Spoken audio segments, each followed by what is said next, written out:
बिस्मिल्लाहिर्रहमानिर्रहीम। अस्सलामुअलैकुम viewers, Urdu story plus में खुश आमदीद। आज मैं आपके लिए एक और सच्ची कहानी लेकर हाजिर हुई हूँ। उम्मीद है कि कहानी आपको ज़रूर पसंद आएगी। कहानी पसंद आने की सूरत में इस वीडियो को लाइक कीजिए और इस तरह की मज़ीद कहानियाँ सुनने के लिए हमारे चैनल उर्दू स्टोरी प्लस को सब्सक्राइब कीजिए। मेरे बेटे की पैदाइश पर जेठ ने गाँव भर में मिठाई तकसीम की, बड़ी खुशियाँ मनाई। 3 दिन तक हवेली के दरवाजे पर नौबत भिजवाई और इतना खाना बनवाया कि बस्ती के तमाम लोगों ने सैर होकर खाया। फिर भी देगें बची रहीं तो यतीम खाने में भिजवा दी। वजह ये थी कि मेरे ससुर की काफ़ी अराज़ी थी, लेकिन उसके वारिस कुल 2 भाई थे। एक मेरे जेठ और दूसरे मेरे शौहर थे। जेठ साहब की 3 बच्चियां थीं, मगर उनकी कोई औलादे नरीना नहीं थी। वो दुआ करते थे कि ए खुदा, अगर मेरे नसीब में बेटा नहीं है तो मेरे भाई को ही बेटा इनायत कर दे। हमारी जायदाद और नामूस का कोई तो वारिस बने। याद रहे, हमारे इलाके में बेशतर ज़मींदार घराने अपनी बहनों और बेटियों को हक़ विरासत से महरूम रखते थे। ये लोग अपनी बच्चियों की तरबियत ऐसी करते थे कि वो जब जवान होती तो अपनी मर्ज़ी से भाइयों को हक़ विरासत बख्श देती थीं। अगर शौहर और ससुराल वाले इनसे कहते कि बाप और भाइयों से अपना हक़ मलकियत लाओ, तो अपने हिस्से का मुतालिबा करने के बजाय तलाक लेने को तरजीह देती थीं। ये रिवाज आज भी हमारे गांव में राइज था। जाने आलम बेटे की पैदाइश पर बहुत खुश थे। मुझसे सवाल करते कि तुम्हें इस मौके पर क्या तोहफ़ा दूँ। मैंने कहा, अगर आप मुझे कुछ तोहफ़ा देना ही चाहते हैं तो शहर में कोठी खरीद कर मेरे नाम कर दें, लेकिन शर्त यह है कि इस कोठी में मैं खुद रहूँगी। मेरे शौहर ने कहा, कोठी खरीदने की फरमाइश तो ऐसी बड़ी बात नहीं, आज ही खरीद कर तुम्हारे नाम कर देता हूँ, लेकिन इसमें रिहाइश पजीर होने की शर्त ज़रा टेढ़ी खीर है, क्योंकि इसके लिए बड़े भाई से इजाज़त लेना होगी। हमारे यहाँ रिवाज ये था कि ख़वातीन अपने आबाई घरों में ज़िंदगी गुजारती थीं। मर्द हजरात करीबी शहर में भी रह लेते थे। वो आबाई घर और ज़मीन की देखभाल में जब चाहते आ जाते। हमारे गांव से शहर का फासला 60 मील का था, जो अपनी गाड़ी में 1-2 घंटे में तय हो जाता। बहरहाल मैं अपनी शर्त पर अड़ी हुई थी। इसकी वजह ये थी कि मेरा अपना मैका शहर में था। कराची एक बहुत बड़ा शहर था। वहाँ के तर्ज़ ज़िंदगी और यहाँ की ज़िंदगी में ज़मीन आसमान का फ़र्क था। यहाँ कुदरती खूबसूरती तो बहुत थी, लेकिन ज़िंदगी गुजारने की सहूलियात मुयस्सर नहीं थीं। ये ज़िंदगी मेरे लिए अज़ाबे जान थी। नौकर चाकर तो मौजूद थे, मगर ज़िंदगी की रौनकें नहीं थीं। शादी के बाद मेरा गांव में दिल नहीं लगा था। चाहती थी कि मेरा शौहर शहर में सुकूनत इख्तियार कर ले। कराची में ना सही तो कम अज़ कम सरगोदा में ही सही, क्योंकि यही बड़ा शहर हमारे गांव से नज़दीक तर था। जाने आलम में कानून की डिग्री ली थी। वो शौकिया प्रैक्टिस भी करते थे, लेकिन उनकी प्रैक्टिस सिटी कोर्ट तक महदूद थी, जबकि डेरा के वकला को अक्सर मुकदमात की पैरवी के सिलसिले में हाई कोर्ट जाना होता तो वो सरगोदा जा दे। मैंने जाने आलम से तावील पेश की कि आपको बड़ा वकील बनते देखना चाहती हूँ कि आप हाई कोर्ट के वकील बन जाएं। इसके लिए आपका इस शहर में सुकूनत पजीर होना लाजिम है, तो क्यों ना हम सरगोदा चल कर रहें। जब बस्ती आना होगा तो आध घंटे का सफ़र है, आते जाते रहेंगे। मेरी शिद्दत ख्वाहिश को भांपते हुए इन्होंने मुझे घर लेकर दे दिया।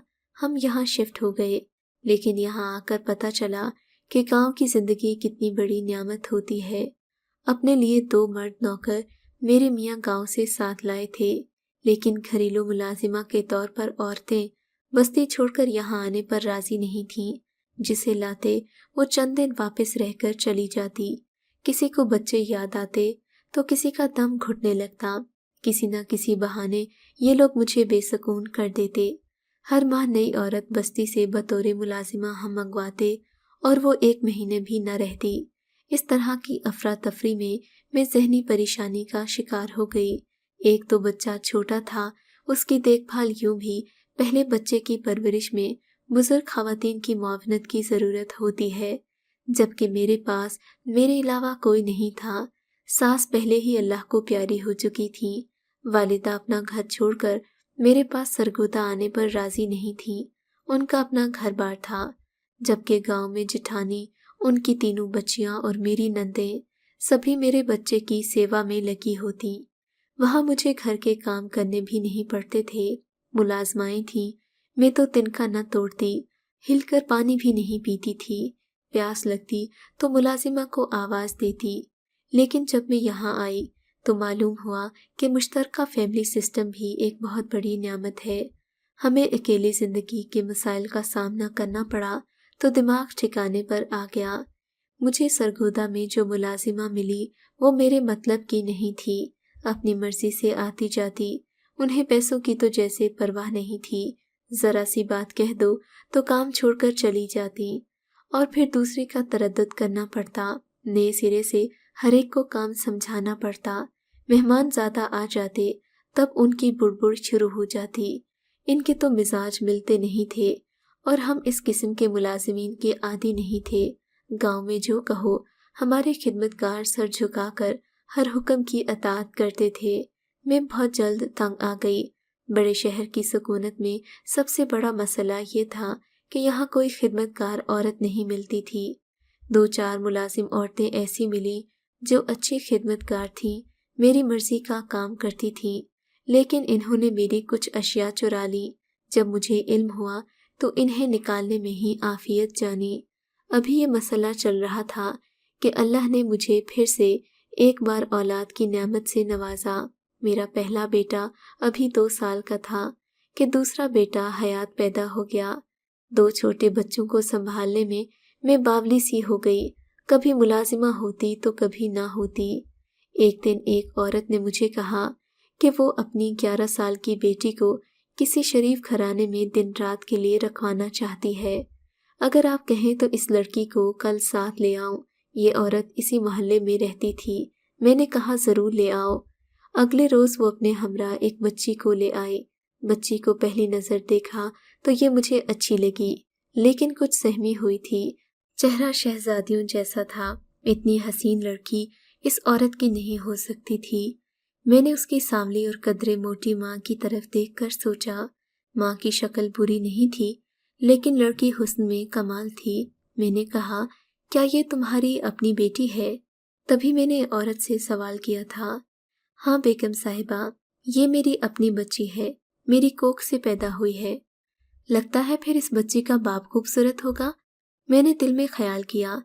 फिर उसके बाद मैंने इस औरत से तनख्वाह तय की और वो कुछ एडवांस लेकर अपनी बच्ची को मेरे हाथ छोड़कर चली गई। जब वो घर से निकली तो गेट बंद करने से पहले मैंने ज़रा सा झांक कर देखा। एक काला बद्धा और नाटा बदशक्ल शख्स उसका खामिन था जो मुझे नज़र आ गया था। मैंने कहा, उफ खुदाया, ये तो इस लड़की का बाप हरगिज़ नहीं हो सकता। बहरहाल उसके आ जाने से मुझे बहुत सुकून मिला था। उसकी माँ हफ्ता 15 दिन बाद आकर उसे मिल जाती। उसका काम बहुत अच्छा था। साइमा ने मेरी ज़िंदगी आसान कर दी थी, लेकिन रफ्ता रफ्ता साइमा की माँ मेरे घर के ज़्यादा चक्कर लगाने लगी थी। उसे मालूम हो गया था कि वो मेरी कमज़ोरी बन चुकी है। तब उसकी माँ के मुतालिबात बढ़ने लगे। कभी जहेज़ के नाम पर रकम मांगते तो कभी घर की मुरम्मत के सिलसिले में। जब ये मुतालिबात बढ़ने ही लगे तो एक रोज़ मेरे मुंह से निकल गया, साइमा, तुम्हारे माँ बाप तो हद से बढ़ने लगे हैं, क्या अब मुझे तुमको इन्हें वापस करना होगा? वो बोली, मेरी माँ लालची नहीं है, बाप लालची है। वो अम्मा से यही सब करवाता है, लेकिन मैं आपके पास रहूंगी, घर वापस नहीं जाऊंगी। अम्मा अब्बा मुझसे प्यार नहीं करते। मैंने कहा, साइमा, ऐसा कैसे हो सकता है? वो तुम्हारे माँ बाप हैं। बोली, वो माँ बाप ही तो नहीं है बाजी, आप खुद उनसे पूछ लें। अगर मेरे माँ बाप होते तो मुझे रात दिन यहाँ क्यों छोड़ते? इनकी दूसरी बेटियां भी तो हैं, ऐसे तो कोठियों पर काम के लिए नहीं रखवाते। मैंने कहा, साइमा, तुम्हारी शक्ल तुम्हारी माँ से बहुत मिलती है। माँ तो तुम्हारी सगी है ना, और बाप? मेरा बाप तो अमीर आदमी था, उसका नाम वाजिद था। हाँ बाजी, आप मेरी अम्मी से पूछ लेना। बच्ची की बात पर मैं हैरान हो गई। उसे चुप करवा दिया कि ऐसी बातें नहीं करते।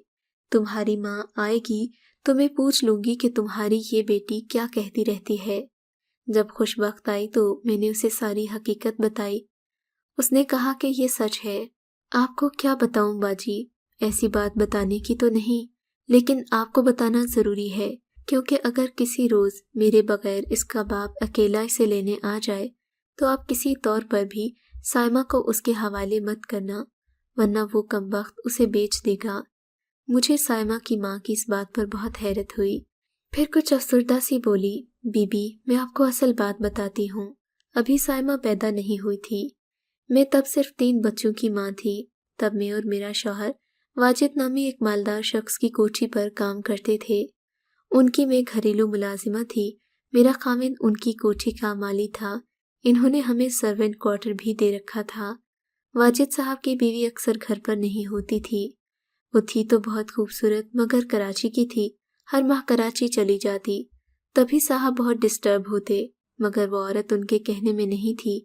उनके 3 बेटे और बेटी कोई न थी। साहिब और बेगम को बेटी की आरज़ू थी। मैं उम्मीद से हो गई तो इन्होंने कहा, अगर तुम्हारे घर अब बेटी हुई तो हमें दे देना, इसे हम गोद ले लेंगे।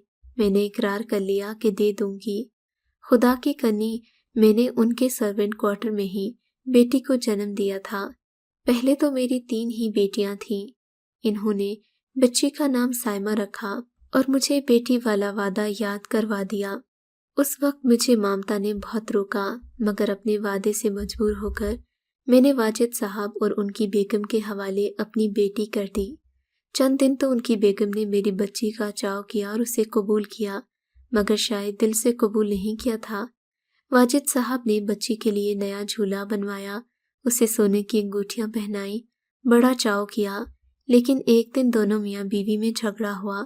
बेगम अपने 3 बेटे लेकर कराची चली गई और मेरी बच्ची को पालने में ही छोड़ गई। मैं साइमा को उनके सपुर्द कर चुकी थी, लिहाजा अपने घर आ गई थी ताकि अपनी बच्ची को भूल सकूं। लेकिन औलाद की मोहब्बत दिल से कब जाती है। मैं अपनी बच्ची की याद में बीमार पड़ गई। इधर वाजिद साहब भी अपने हालात से तंग थे। इन्होंने बेटी मेरे सपुर्द कर दी और मैं उसकी परवरिश करने लगी। जाते हुए वो मुझे काफ़ी रकम दे गए थे कि बच्ची की परवरिश में काम आएगी।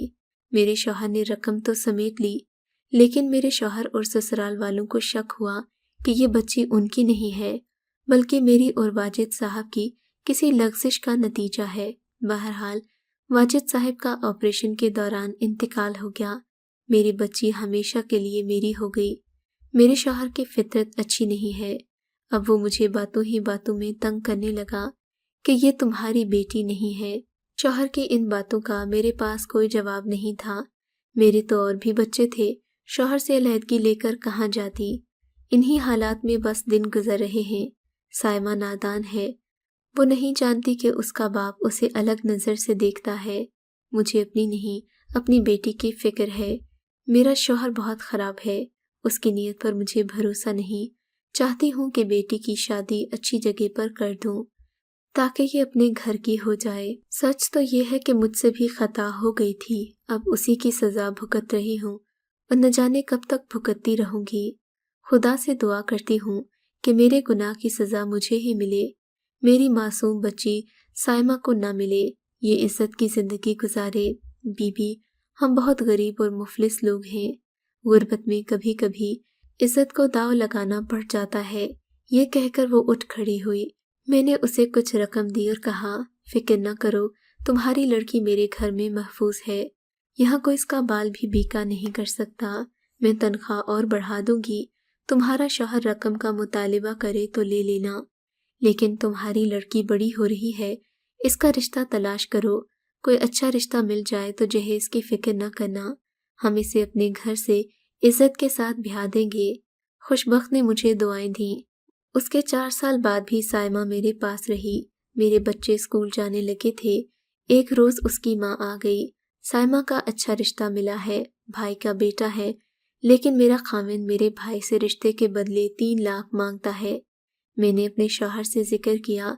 इन्होंने कहा कि इस बच्ची ने इतने खलूस के साथ हमारे साथ इतने बरस काम किया है, हमारे बच्चों से प्यार करती है, बदले में ये रकम कुछ नहीं। इन्होंने खुशबख्त के भाई को बुलाया मामले की छानबीन करके 3 लाख दे दिए कि तुम अपने भिनोई को ये रिश्ता दे दो और भांजी को बहू बना लो। बताती चलूं कि देहात के गरीबों का ये रिवाज है कि लड़की के बदले लड़की लेते हैं या फिर रकम तय करते हैं। लिहाजा रकम लेकर खुशबख्त के शौहर ने साइमा का रिश्ता अपने साले के बेटे से कर दिया। आज साइमा खुशो खुर्रम अपने घर में आबाद है। कभी कभी मुझसे मिलने भी आ जाती है। अगर आपको ये कहानी अच्छी लगी है तो हमारी वीडियो को लाइक कीजिए और इस तरह की मज़ीद कहानियाँ सुनने के लिए हमारे चैनल को ज़रूर सब्सक्राइब करें।